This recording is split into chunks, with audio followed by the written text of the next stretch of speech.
Want to thank you for taking time out of your busy schedule as nonprofit leaders to join us. My name is Dan Kimball. I am a product specialist here at Aplos. I've been at Aplos for about 3.5 years. And this is one of the fun parts of my job, which is to share some of my fundraising background with you. I spent a number of years, actually over 20 years, in the fundraising arena or fundraising area. At a various variety of nonprofits, and then was able to come to Aplos and not only help with the development of our donor management product, but also share some of my experiences with people like you. So we appreciate that you are here. Audio is bad. Switching, yeah, if the audio is bad, it might be on your end, so I'm sorry for that. The format today, just so you know, is what I'm gonna share some thoughts, share some slides, and then at the very end we'll have plenty of time for some Q&A. If you think of a question along the way at any time, just go ahead and punch that in, and I'll monitor it. But we'll most likely do the majority of questions at the very end of the webinar. So hopefully that will work out for everybody. We are recording this webinar, so there will be a recording available. So you'll receive an email within a couple of days after this webinar, thanking you for attending, but also letting you know where you can access the recording. So if you do need to step away early, oh, hello, Cassandra. Don't worry about that. You can get a recording, as well as I always make available a copy of my slides. So if you want your own PDF copy, just let me know at the very end, and we'll make sure that we arrange for that. So again, we are very, very glad and thankful that you took time out of your busy day. This is Aplos Software. We are an accounting and donor management software built for nonprofits, churches, and ministries. And this is just a service that we offer, whether you're a customer or not, or whether you're looking for software or not, doesn't matter. We just are glad that you're here with us. So before we get going, I do just kind of want to get a little bit of a sense. Today we're going to be talking about one of my favorite topics, which is fundraising and fundraising plans. So for the planners in you or the non-planners in you, we're going to focus on how to create, implement, and design better fundraising plans. But before we do that, I've got a little poll I'd like to do. I just kind of want to get a sense of who you are. So first of all, very, very, very easy question. I just want to know, do you currently have a fundraising plan in place? That's a yes or no question. So do you currently, does your organization currently have a fundraising plan of any kind? So we're going to do that for a few seconds. We'll get your feedback, and then we'll share the results with everybody really quickly. Good. Thank you. Awesome. Okay. It looks like most folks have gone ahead and put an answer. It's not a requirement. It's just something fun that we do. So let's go ahead and close that down, and let's share with you guys what you guys see. So it looks like about 65% are saying no, you don't have a fundraising plan, and about 35% yes. So congratulations if you do. No panic if you don't. We will. That's why we're here today, I guess, huh? So the next question is going to be: do you have a plan for all areas of fundraising in your organization?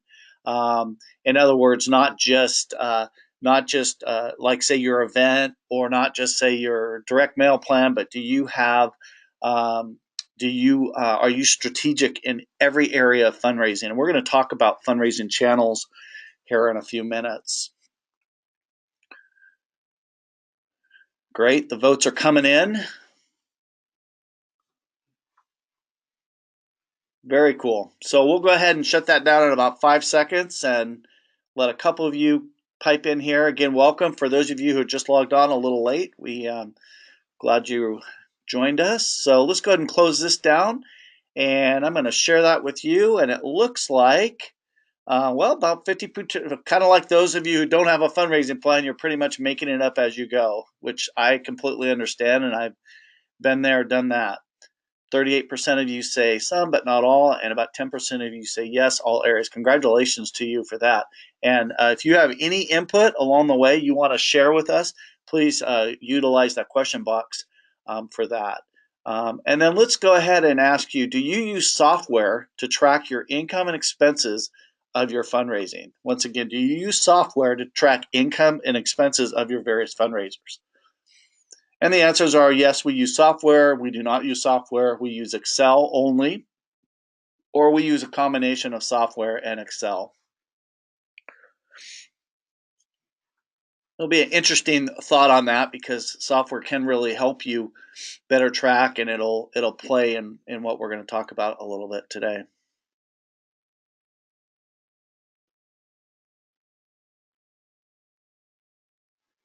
Good. Let's do that just for a couple more seconds here, and we'll close that one down. Then we'll do one more, and then we'll get along our way on how to actually get into fundraising plans. All right. Let's go ahead and close that. Looks like about half of you, I'm going to share that with you. Looks like about half of you guys actually use software. Congratulations. 5% do not use any software, 21% use Excel only, and then 21% use software and Excel. Both, definitely great tools. Not all software is going to cover everything, but just a good discussion item about how to better track and keep good results of some of the the data points within your fundraisers. Okay, I'm going to hide this one, and let's do one last one. This is going to be really easy. Well, maybe it's going to be easy for some of you. How much money do you currently raise through fundraising? Okay, again, this is through fundraising efforts, not necessarily fee for service, but more, when you're out doing true fundraising efforts of any kind. So we're just trying to kind of see if you're kind of on the smaller scale or the bigger scale or a little bit in between. Again, these numbers can be relative depending on, some people would think 10,000 is huge. About 5 more seconds on that.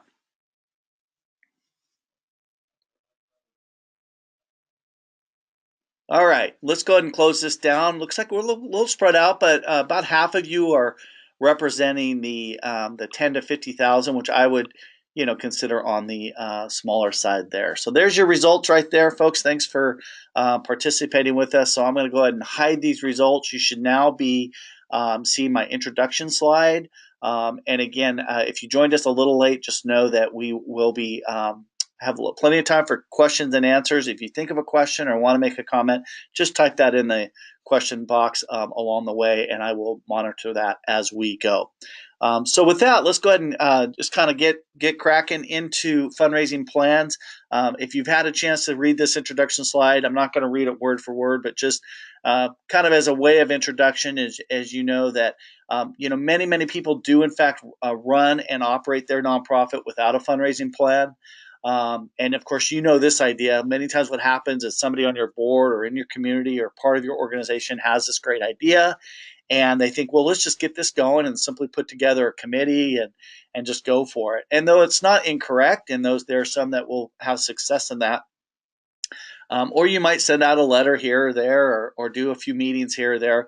But what will end up happening is that you then end up kind of going into this, what I call panic mode, and you're racing around. You're trying to, you're trying to desperately to find the right money to keep the doors open or keep a program going. And what I'm proposing, and just through my years of fundraising background, will say is that by having a solid fundraising plan is going to really help map that guarantee way for success. So even if your nonprofit is doing well, you've got a lot of cash in the bank. Unorganized and unplanned fundraising operations can really become stressful for staff. It can create burnout. It can create a lot of tension amongst the staff and board, headaches, and ultimately it can be financial ruin. So that's what we're going to talk about today is ways to get a fundraising plan going at the simplest level and how it can grow into something even bigger than that. So as you know, the word fundraising, that can be the biggest challenge for many nonprofits. It's the biggest issue nonprofits face is raising enough money to keep those doors open and continually to do the great work that you all do out there. So that's what we're going to talk about today. So just let me take one real little gander here, make sure we're all good. Yep, we're all good. So what we're going to talk about is, let me go back here a little bit on that one. We're going to talk about why you need a fundraising plan. We're going to do a step-by-step process for a fundraising plan and how to assess that fundraising plan. Okay. So let's just talk about why a fundraising plan. I call it a roadmap for success. These are just kind of some some introduction points of why a fundraising plan is so important. Well, first of all, I think a solid fundraising plan is really like a Google map. In this day and age, I mean, you might be able to navigate without a map, but certainly if you're in a large city or a new place, it helps you get from point A to point B. But even more so, not just getting there, but getting there in the most timely and effective and quickest fashion, right? I mean, that's kind of why we Google Map, and they give you alternative routes, and that's what a fundraising plan does. It helps you get from point A to point B, and helps you also learn how to take those little side roads along the way. So that's kind of my analogy on that. A fundraising plan helps you move from reactive to proactive. What I mean by that is many times we do fundraising because we have to or because we're running out of money. And what happens is nonprofits then become in a reactive mode. It's sort of that crisis that I talked about a little bit. By having a fundraising plan, you are now ahead of the game a little bit, and you're prepared for more circumstances along the way.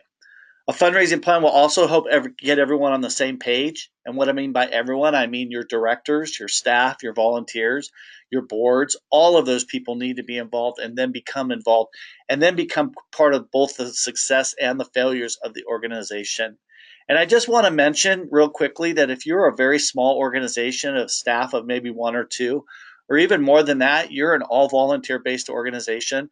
I still believe that the points that I'm going to be talking about today are applicable for any size organization. I serve on an all volunteer board here in the community in which Apples is located, and we, in fact, do work very hard on having fundraising plans as an all volunteer board. So, it doesn't really matter if you're a big shop or a small shop along the way. A fundraising plan helps detail tracking, which is useful for evaluation and improvements. If you don't track, you don't know from year to year, is this a good event? Is it a bad event? Because again, success is not always simply based off of money, and we're going to talk about that as well. Your fundraising plan protects you from the fundraising, what I call idea of the month. I think you all know this. Some guy walks, one of your board members calls or walks to the door and says, "Hey, you wouldn't believe the fundraiser that I saw on Facebook," or you wouldn't believe the fundraiser that so and so down the street is doing. We've got to do this, and suddenly you get pressured into doing that same thing, and it might not be a right fit for your organization. I think the Ice Bucket Challenge. Some of you might remember that from about 6 or 7 years ago. Became one of the most became a social media phenomenon, and then what had happened is all these nonprofits said, "Well, we have to do that," and they weren't always as successful. So again, want to stay away from those quick idea of the months unless it's a good fit for you. The planning process gives you, and I'm going to call it political cover to ask hard and uncomfortable questions. The most common question is, why are we doing it this way? And this can be very, very challenging, is that we get stuck in tradition and because that's the way we've always done it, or this is the only way to do a successful fundraiser. So you have an opportunity by having good data and by having a good plan to say, well, maybe it's time to tweak something or do something a little different. I do believe that a fundraising plan will protect you and make your life smoother. And then lastly, a solid plan will help you raise more money. So those are just some thoughts as we dive in a little deeper and get into some practical application of what is a fundraising plan. I'm going to show you that here in a few. I love this quote from Joe Garrett, who's from the Fundraising Authority, which, by the way, Google that. That's a great resource of fundraising articles and practical application. A written plan will give you guidance on strategy and tactics when you are in the thick of events, mailings, and calls. In short, your fundraising plan will keep you sane. I just think that's a great quote. So, what kind of fundraising are you? Are you sort of that kind of that scrappy, raising a few bucks, doing a lot of work, such as the hubcap sale you see here in the picture, or are you one that's wanting to raise a lot of money along the way? So that's kind of what you want to think about. And I think about fundraising many times. We put a lot of efforts into little events that sometimes don't always bring us the best results. So think about that as we go. So first and foremost, we want to review and evaluate. So before you begin to write a good fundraising plan, it's absolutely critical and important to review and evaluate what is working and possible what needs to go. So in other words, before you even write a new fundraising plan, take a stop and look back at your last couple of years or your last 5 years or even your last year and ask the following questions. First, how did it go last year? And secondly, what about the previous years? What worked well and what did not? So again, by doing an evaluation before you move forward, you can hone in on the things that make sense and maybe the things that don't always make sense. And just I want to make an extra comment here. I have personally been a part of fundraisers that were complete flops, and I worked for some pretty large organizations, including I worked for a children's hospital here in the community. We were kind of considered the big gorilla in town on the fundraising side, and we tried some things. It didn't always work, so it's not necessarily a bad thing. The more important thing is that you're learning lessons and you're evaluating those. So possible strategies. We're going to talk about these strategies: grants, special events, direct mail, major gifts, monthly giving, lapsed donors. These are different fundraising strategies along the way. So first and foremost, evaluate what you've done in the past and how it's going. Best way to evaluate is, did it work? Did we raise money? Was it successful? Those kinds of things. So, some components of a fundraising plan as you move forward. These are some things that you want to do. And again, when we talk about a fundraising plan, this is not just for that special event we're talking about. We're talking about all the ways in which you raise money, whether it's sending out a mailer, what we call direct mail, whether it's an email campaign, whether it's working with major donors, whether it's a fundraiser itself. These are all things you want to think about. So, first and foremost, of course, you need to set a goal. Probably sounds a little obvious, but believe it or not, a lot of people don't. They just say, well, we're going to do the best we can this year. I think goals are so important in life, whether it's personal, whether it's for your nonprofit, heck, even if it's in your relationships with people, you got to have goals. The best starting point for your plan is with an end point in mind. What is your overall fundraising goal? Even better, what is your overall fundraising goal for this year and for the next 4 years? So write that down somewhere. Say, we want to raise 10,000 this year, 20,000, 50, and maybe up it 2 years from now just to see if you can stretch yourselves a little bit. So to set your goals, you want number of dollars to raise, you want number of current donors to renew, and number of new donors to acquire. This is a really important part of that fundraising plan, and that if you're just about the dollar sign on your goal chart, and you're not thinking about the number of current donors to renew or acquire, then a lot of times you will find difficulty in raising money, because keeping donors renewed, or what we call engaged, or this is what we do in reoccurring donors. This becomes very, very critical as a strategy. Same with acquiring new donors. If you've listened to some of my past webinars, you might know we put a lot of emphasis on this what we call donor retention. Donor retention is, what things do you have in place? What strategies do you have in place for your nonprofit that keeps donors coming back each month? And it might be as simple as changing how you do your thank you letters, or how you're calling on your donors, how you're interacting, how you're thanking them, how you're appreciating them, those kinds of things. And then, of course, are you having events that are bringing in new blood? Are you an organization that the same donors are coming year after year, but you're not tapping into new ones? And that could hurt you down the road. So this number shouldn't be drawn out of thin air. Obviously, it should be based on the needs of your organization. That's huge. How much money will your group need to raise in order to carry out the activities that you want to carry out? Not what is the guy next door doing, or what's the other nonprofit doing, but what are you doing? What is your mission? Look at your mission, look at the programs, or even flip the question: what would happen if your nonprofit didn't exist? What would the community look like? It's a great way to think about what impact you want to make. And then you can start plugging in numbers to get those programs going.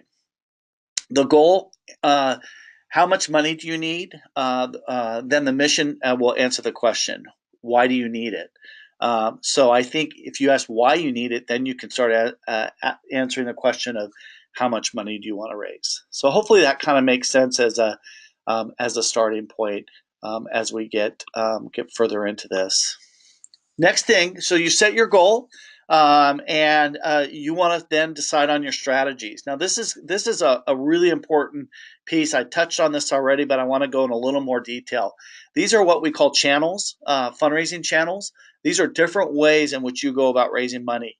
And hopefully, one of the things you want to think about is that you're not putting all your efforts into only one or two strategies. Now, not everybody's going to be able to have 10 strategies, so don't misunderstand me on that. But you do want to have kind of a variety of different ways in which you're receiving your monies. In other words, if you rely, let's say 80% of your nonprofit comes in from one special event, and let's say it's a gala, it's an outdoor gala, and it happens every year at the same time in May. And let's say that one May comes along and you get a hurricane or I don't know, a big rainstorm or something happens. You guys know the picture, you know the idea. And suddenly that event doesn't happen and you're $50,000 in the hole because this event never happened and you have no other strategies. That's kind of what I'm kind of talking about.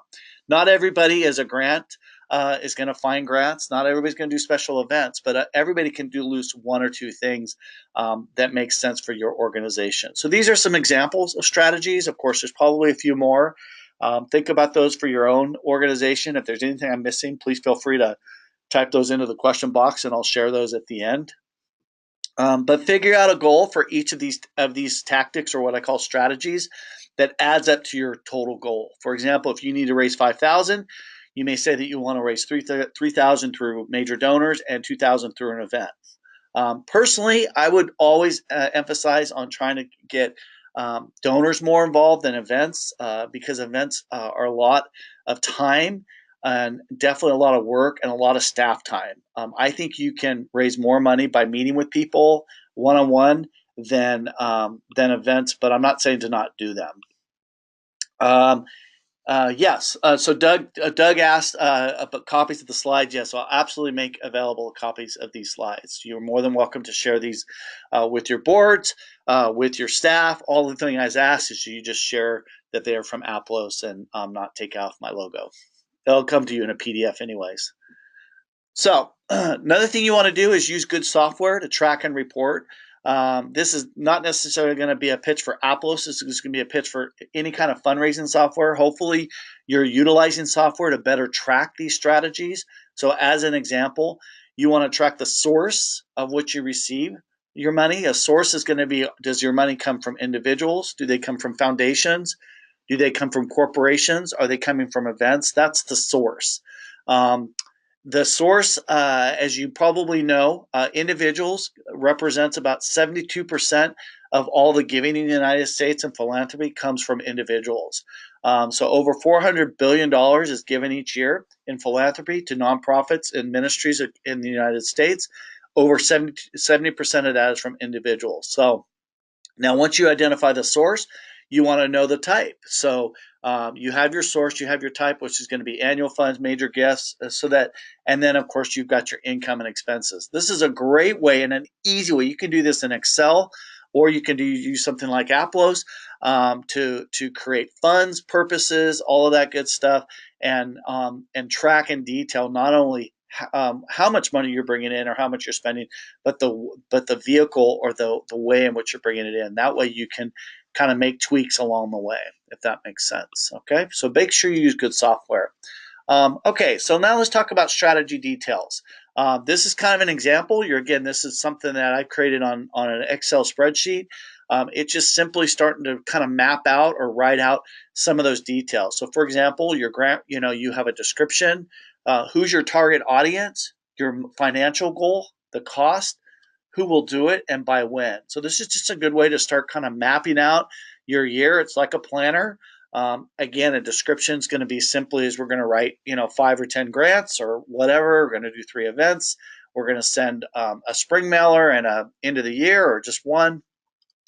Target audiences also helps you identify if you're doing a good job in terms of getting a variety of different types of donors. In other words, for example, you might have major gift program that is target audience might be donors of older donors between 50 and 75 or something like that. Whereas your special event, you might want to say, we want to attract a bunch of young people to our nonprofit, so we're going to do a dance party, or something like a cocktail party or something like that.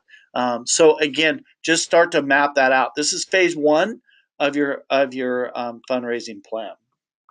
Okay, so now you're going to want to kind of start putting this together. You're going to have your targets. You're going to have your strategies. This is what we talked about. So who you're reaching and how much do you want to raise, and then we're going to get into some action plans. So again, your targets are your goals that we talked about, your strategies, and then we're going to do some action plans here. Okay. So this would be kind of an example as one you want to do. For example, you want to raise $125,000. You want to renew 65% of donors, and you want to acquire 200 new donors. Might be an example. And in that, you're going to raise $25,000 in grants.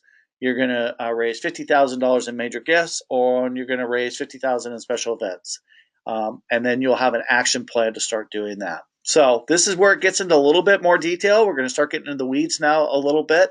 Again, this will be this is a pretty simple, but you can start to do these for. This is going to be more of an overview, and then what we're going to do is we're going to show you one in detail for each strategy in itself. This would be something that you want to present to your board or staff or review as an organization. So you can see some examples here. We have a strategy, what we talked about. So we're going to do an intimate dinner party. Sorry about that. Our goal is $10,000. We're going to invite 12 people. We're going to charge for the dinner. We're going to ask for donations. The target audience, you can see here, we have 3 couples, key board members, 3 donors, and 3 prospects identified by staff and board. Now, what I've done here is I've now created a strategy which now gets not just the staff involved, but now it gets your board involved, because it requires your board to say, hey, we not only have to come, we might have to invite somebody to come along with us. Of course, you have to have a place, a menu. You can get those details there. I'm not going to spend a lot of details in that, but you can see where I'm going here. You have a lead person. Who is that person? Obviously, a date, time, and location, and a cost. I met with a nonprofit the other day. They were doing some strategic planning, and they said, well, we want to do an event in May. And I said, well, what do you mean you want to do an event in May? They said, well, we need to do an event this year, so we're going to do one in May. And I said, but it's March. And so I was a little taken back, but I had to remind them that May is a little quick to be planning an event, unless it's something you can do, really fast at a restaurant or something like that. So obviously your lead time becomes really critical. Some other strategies here, you can just see how this kind of runs. So this is going to be an overview of how you can put those strategies, goals, and this is the plan. I mean, this is step 2 of that plan. Okay. Next thing you want to do is build a timeline. Okay. This is where a lot of organizations really do stumble a little bit. They come up with a solid budget. They have a great mission. They draw up a plan, but they fail to set timelines. And what happens when things don't get done? Why are timelines important? Because those critical planning dates, especially things like direct mail. I'll give you an example. Most organizations that do an end of the year, well, let me rephrase that. Most organizations that do a successful end of the year mailer or campaign, that's something you get in the mail, at Thanksgiving or Christmas that says, please give. Those usually start in August, meaning by the time you develop the content, you write it out, you get photos, you put a mailer together, you edit it, you get your mailing list, all of that stuff. That takes a couple of months. And if you don't have key deadlines on that, you will miss those deadlines and notoriously be late. So you want to make sure that you've got solid dates, everything from booking a venue to internally, going through lists and things like that. Some development pros like plans that only have basic timelines. You hold an event in April, you send out a mail in September, run a board giving campaign in November. I actually prefer far more detailed timelines. That not only list big picture goals, but also, the small goals that go into making that big goal a reality. management consultants might call this a critical path. You might have heard that term before. Instead of just listing that we're having an event in April, it also lists when decisions on venues and entertainment need to be made. So again, the more detailed, the better for me. But again, it takes time. I would suggest or even propose that you could spend, one day where you, at the beginning of the year or even before the following year, where you, instead of that traditional retreat, you just spend one day and just build timelines for your events the following year. Take an afternoon, take 3 hours, whatever. Whichever timeline you include one. It will force you to think critically through your fundraising decisions and provide guidance on your activities as your year progresses. The other thing timelines do, it also helps you better understand the amount of staff time you're developing to different strategies, because staff time can be a time sucker. If you are a nonprofit where you are also the program officer, you're the fundraiser and you're the janitor, which I know many of you have that sort of feeling, this becomes even more difficult. In other words, you have to, if you are out in the field actually working on the mission, if you are a pet adoption agency and you're actually the one that's, picking up the animals and adopting out the animals, you're not devoted full time to building a plan. So that's why these timelines become even more important.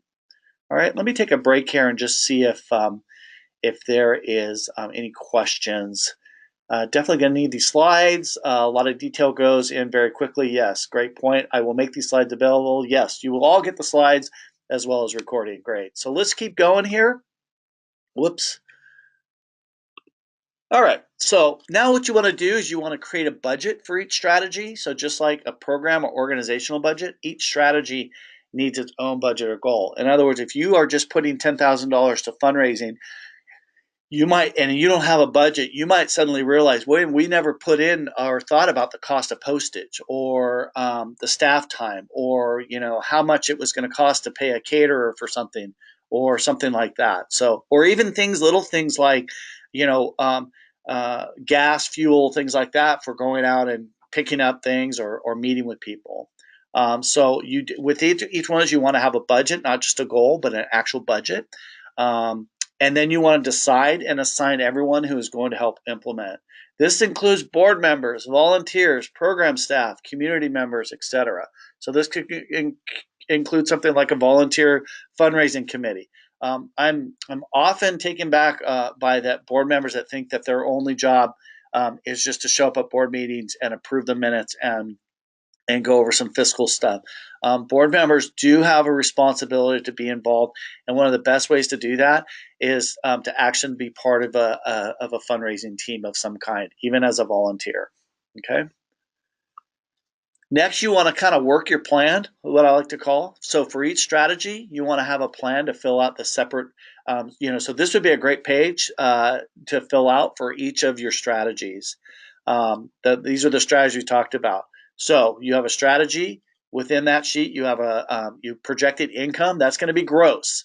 Gross means that, the total amount of money, the total cost, and then net is after you pay off those expenses. This is a great way to say, okay, if we have to spend 80 cents to make $1, that's pretty high. So we want to be looking at things that maybe don't cost as much to raise those monies. And then of course, other things such as, donor appreciation, what are some of those goals of that strategy? In other words, fundraising does not have to be just making a lot of money. You might be okay doing as long as they're breaking even, as long as you're not losing money, you might be okay having a fundraiser that maybe doesn't make a lot of money, but brings in a lot of new people.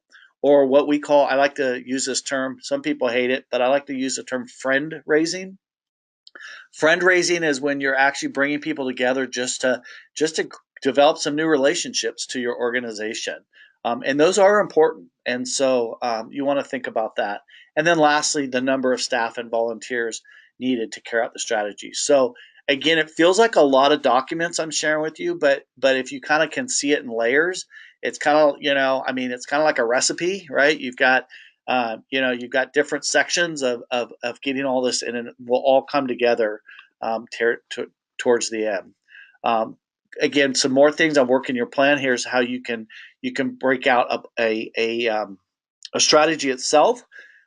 Again, putting out the staff time, and if you don't know how to do staff time costs, just kind of approximate number of hours, and then obviously whatever they're making per hour will help you get there. Do you need to outsource services? Is there a designer? Is there a printer? Is there postage? I mean, these are all things that you want to consider. Even things like food on the food item. When you're doing a say an event and you've got a volunteer planning committee and they meet once a month and you're feeding them lunch, a lot of people don't think about budgeting for that, but those are the kinds of things that you want to put in there. Okay. Great. So for each strategy that you plan, fill out a separate page with this information right here. Okay. Now, for each strategy that you plan, fill out a separate page with the following information by staying on track and then steps to completing the strategy. So now we've taken it a little further. Those are those deadlines we talked about, the tasks, and who's responsible. Okay, so now we've kind of gone from, we started at 5,000 feet, and we're kind of zeroing in on kind of hitting the ground here on who's doing the work. This is a great way when you do update meetings, whether they're monthly or weekly, to say, how are things going? Do we need to adjust a deadline? Do we have not enough people? Do we have too many people involved? Again, these are all things that will make your staffing a little bit less stressful. Okay, so once all of that is done, of course, you want to review regularly the plan versus the actual. So again, I'm a big believer in reviewing along the way as well as afterwards. Review each strategy and goal, or how are we doing versus what we planned, and where do we need to adjust. Adjusting along the way is a very healthy thing. Again, not everybody always has the time for it, but again, I think it's very, very helpful on that. We do have a couple of questions, but I'm going to wait to the very, very end, and we'll do more Q&A along the way. Okay, so again, monitor it is not a post-event evaluation. That's different. Monitoring means that making sure somebody along the way is taking a look, and you guys together are looking at those strategies. And again, this is not just like a big fundraising event. This could be as simple as, how are we doing on reaching out to major donors? How are we doing on our email campaign strategies? Any way in which you are asking people to give you money can be a strategy. I'm a big believer in this. You also want to celebrate your victories. When you hit goals and you've been successful in hitting those goals, take a minute, whether it can be as simple as bringing in some pastries or buying everybody coffee, or it doesn't have to be extravagant, but stop and celebrate, because we all know with nonprofit work comes a lot of emotional um, a lot of time and energy that goes into the work you do. And I think sometimes that you as a staff need to stop and celebrate, and that means including those volunteers. Let the people know who all came a part of it. Even people that, if you are maybe you're an organization and you've got facilities people, if you're a church and you've got a janitor and you had a successful campaign, you want to make sure you're thanking all those people involved. And then just kind of some final thoughts, and then we'll leave some time for some Q&A here. As your organization develops, so will your plans and your fundraising strategies. You want to make sure you're ensuring buy-in from your board and staff and keeping your goals achievable with these plans. So creating a plan, following through with it, and communicating your progress with stakeholders and donors. Stakeholders can be people who are invested into your nonprofit, are the essential elements for that successful fundraising plan. Just want you to remember, your plan is a dynamic document, meaning it's not. It's meant to be flexible. It's meant to stretch. It's meant to change. That's why I love I love Excel so much, and I love software for that reason. Because you want new opportunities and you want to learn lessons along the way. I'm gonna kind of give you an example of that. Back a number of years ago, I was working the children's hospital that I was working at. we decided to, we saw another children's hospital do a fundraiser, and we basically tried to mirror and do the same thing in our community. And the first year we did it, it was they call it a radiothon. It's where you get a local radio station to broadcast live, tell stories about your nonprofit, and people call in and make donations, just like the old telethon.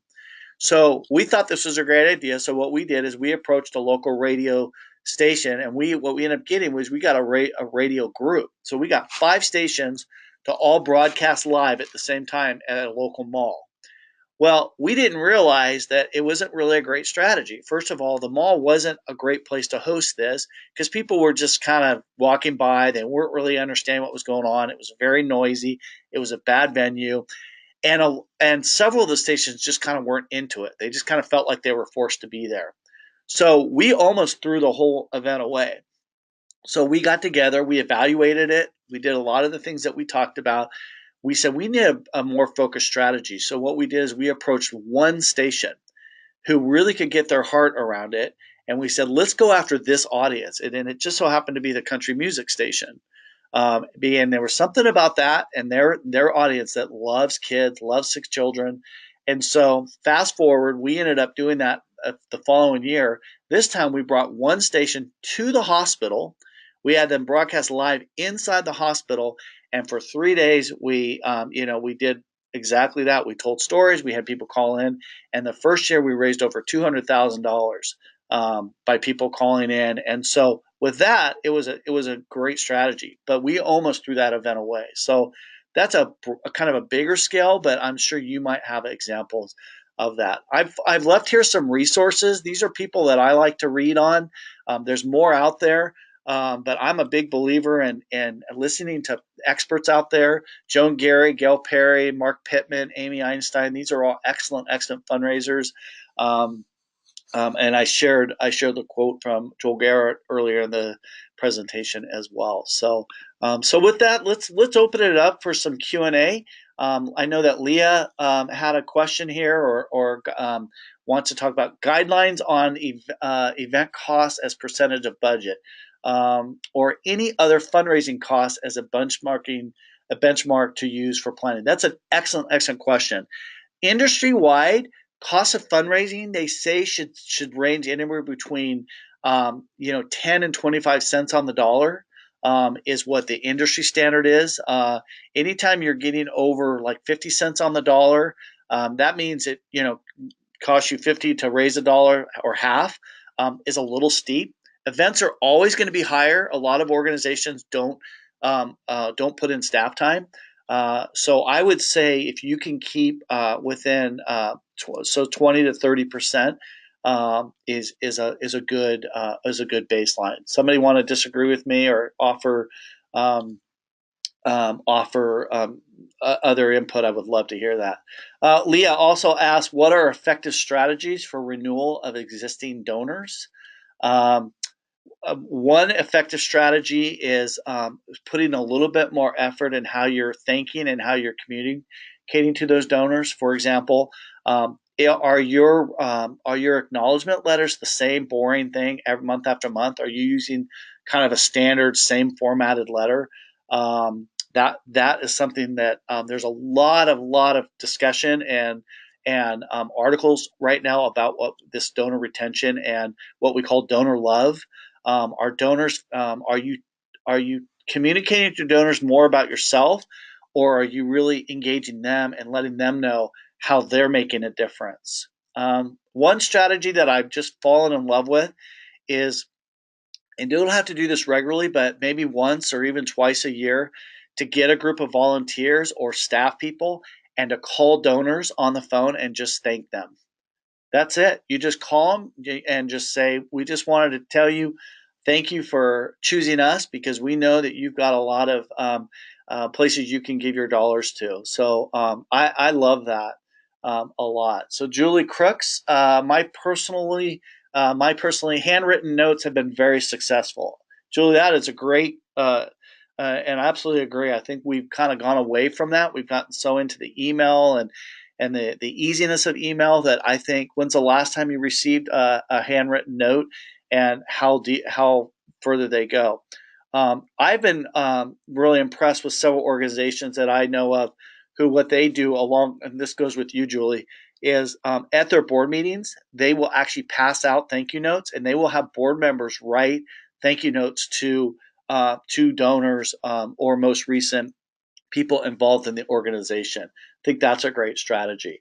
So I think we spend a lot of time as nonprofits telling everybody about the great work that we do instead of really understanding and knowing it's the donors that are making a difference. So really kind of turning the tables there a little bit. I also believe that just again changing up how you're doing again some of those formalities. Leah says strategies to encourage monthly donations, automatic. Yeah, I cannot stress enough.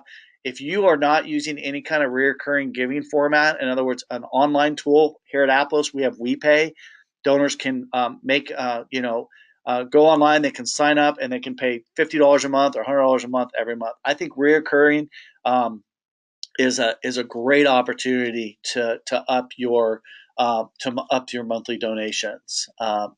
Again through website, online giving, things like that. If you have an older donor base that's still really hesitant about that, there are ways in which you can still sign them up for recurring giving, utilizing their bank accounts and things like that. So definitely would look into that. Great. Any other questions?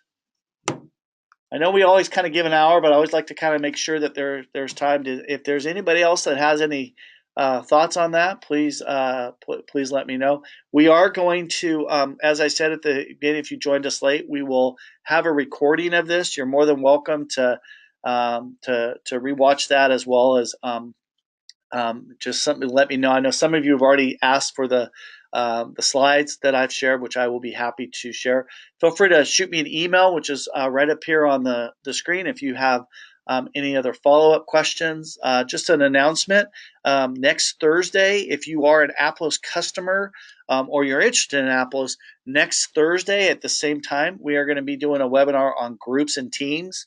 Groups and teams is a feature within our software that we have. It's a really exciting tool, and we're going to be kind of going into more detail. If you are a nonprofit that has like a board, or you have a volunteer committee and you want to better manage those folks within the software, we're going to show you how to do that in Aplos. That's going to be at 9 o'clock. You can look at our website for more details.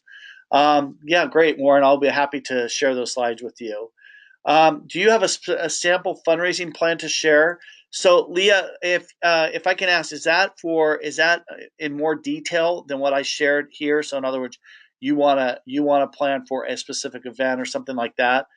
Let me know, Leah, what you mean by that question, and I can share that with you. But I might be able to get you something a little bit more.